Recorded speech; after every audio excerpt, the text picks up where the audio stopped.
ചേട്ടാ ഈ സ്ഥലത്തിന്റെ പേരെന്താ? ചായക്കട. ചേട്ടന്റെ ഒരു കാര്യം, ഞാൻ ഈ പ്രദേശത്തിന്റെ കാര്യമാണ് ചോദിച്ചത്. എന്തിനാ? ചുമ്മാ ഒന്ന് അറിഞ്ഞിരിക്കാലോ എന്ന് വിചാരിച്ചാ. ചേട്ടാ ഇവിടെ ഈ പൊറോട്ടക്കൊക്കെ എന്താ വില? പൊറോട്ട 1.5 രൂപ. കേക്കിനോ? കേക്ക് 2. അയ്യോ, ഈ പൊറോട്ടക്കും കേക്കിനും ഒക്കെ എന്താ വില കുറവ്? ഈ മാവിന്റെയും പരിപ്പിന്റെയും ഒന്നും വില കൂടിയത് ചേട്ടൻ അറിഞ്ഞില്ലേ? ചേട്ടൻ നാട്ടുകാരെ നന്നാക്കാൻ നടന്നു, ചേട്ടൻ നന്നാവണ്ടേ? വിലക്കൂട്ട് വിലക്കൂട്ട്.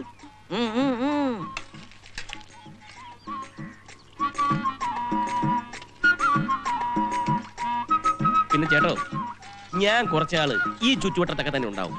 അപ്പോ എന്റെ ഫുഡ് അറേഞ്ച്മെന്റ്സിന്റെ കാര്യം ചേട്ടൻ ഏറ്റെടുത്തോണം. പറ്റുവരോ ബുക്കില് KC കൃഷ്ണൻകുട്ടി നായർ എന്നൊരു പേരൂടെ എഴുതിക്കും. പിന്നെ ആഴ്ച അവസാനം ഓർമ്മിപ്പിച്ച് പറ്റി മേടിച്ചോണം. ഞാനൊരു മറവിക്കാരനാ, അതുകൊണ്ടാ. അപ്പോ ഐശ്വര്യമായിട്ടൊരു 3 പൊറോട്ടയും ഒരു കിഴങ്ങേറി എടുത്തോളൂ.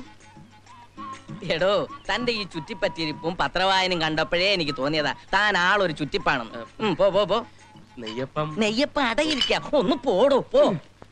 അതിപ്പോ സാധനങ്ങൾക്കൊക്കെ ഇത്തിരി വില കൂടുതലാണെന്ന് പറഞ്ഞൊരു തെറ്റാണോ? അനീതി എവിടെ കണ്ടാലും ഞാൻ എതിർക്കും. ആരായാലും സത്യം ഞാൻ മുഖത്ത് നോക്കി പറയും. അതിനെനിക്കൊരു മടിയില്ല. ആ പത്രം കേട്ടോ എതിർക്ക്. ഈ രാജ്യത്ത് കൺസ്യൂമർ കോടതി എന്ന് പറഞ്ഞൊരു സാധനമുണ്ട്, ഞാൻ വിട്ടുതരില്ല. അനീതിയും മർദ്ദനും എനിക്കൊരു പ്രശ്നമല്ല.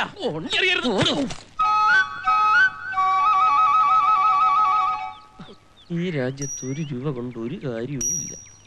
ഒരു കാര്യമുണ്ട്, തല വീണാ ജോലി കിട്ടും. അയ്യോ, ഈ പൈസ എവിടെ പോയി ദൈവമേ? ഒരു കുലുക്കം കേൾക്കുന്നുണ്ടല്ലോ, ട്രെയിൻ വരുന്നുണ്ടെന്നാ തോന്നുന്നത്. എന്റെ പൈസ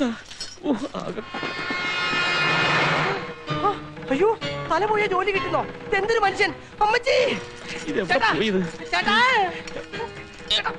അയ്യോ ഓടി വരണേ! എന്റെ പൈസ ചേട്ടാ, പൈസ ഇന്ന് പോയാ നാളെ വരും. അയ്യോ ഓടി വരണേ! തലയ്ക്ക് തീവണ്ടി വെക്കാൻ പോടേ! ഓടി വരണേ! ഇത് മാറി നിൽക്ക് ചേട്ടാ, പിന്നെ ഉണ്ടാക്കാം.